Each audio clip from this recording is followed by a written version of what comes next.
বউকে 12টা মাসে 12টা 3 পিস কিনে দাও, কিছু না হইলে অন্তত জীবনে 12টা বাসর রাত পাইবা। কথা কোন ঠিক কিনা? নামি দামি মানুষ কথা কয় না কে?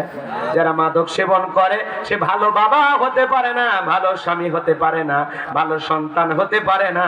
যারা নেশা করে মাদক সেবনকারী এই সমাজের মানুষ তাদেরকে টোকায় বলে। কথা কোন ঠিক কিনা?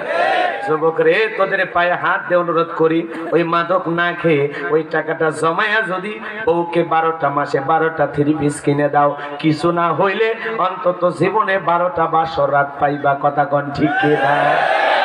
যুবক একটু কথাগুলো মনোযোগ দিয়ে শোনো। এই ফিরাউন ছিল ভবঘুরে যুবক, এলাকায় কাজ কর্ম না পায় মিশরে চলে গেল। মিশরে যাওয়ার পর সর্বপ্রথম হলো তরমুজের ক্ষেতের লেবার, এরপরে লিবারি করার পর ওই দেশের সরকারি গোরস্থানে দারোয়ান লাগবে বাজান। লাইনে ইন্টারভিউ চলতেছে, ওই লাইনের মধ্যে ফিরাউন দাঁড়ায় গেছে।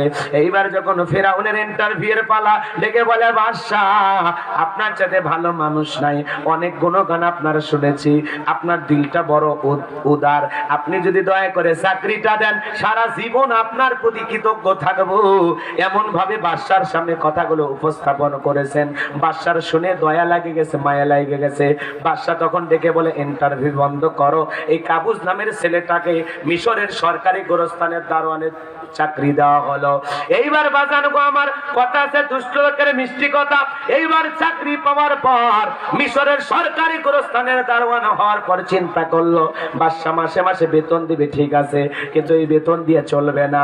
এইবার যারা গোরস্থানে লাশ দাফন করতে আসে ওদেরকে ডেকে বলে শোনো, লাশ প্রতি একটা করে দিরহাম দেওয়া লাগবে, না হলে আমি লাশ দাফন করতে দেব না। জনগণ চিন্তা করলো একটা দিরহামের জন্য বাদশার দরবারে বিচার নিয়ে যাব, লাশ পয়সা গুলো শেষ হয়ে যাবে, অতএব একটা টাকা যদি পাই এই ছেলেটাই পাক। এই কথা ভেবে জনগণ একটা করে দিরহাম ফিরাউনের পকেটে ঘুষ দেওয়া শুরু করলো। বাজান 1 টাকা হলে ওইটা কই, এটা কি কি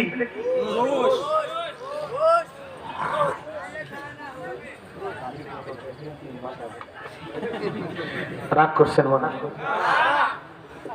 কষ্ট বিরক্ত হয়েছেন আপনারা না? হ্যালো ভিউয়ার্স, আসসালামু আলাইকুম। আবারও চলে আসলাম আপনাদের মাঝে SA24 ওয়াচ চ্যানেল থেকে। সবাইকে স্বাগতম এবং অভিনন্দন জানাচ্ছি।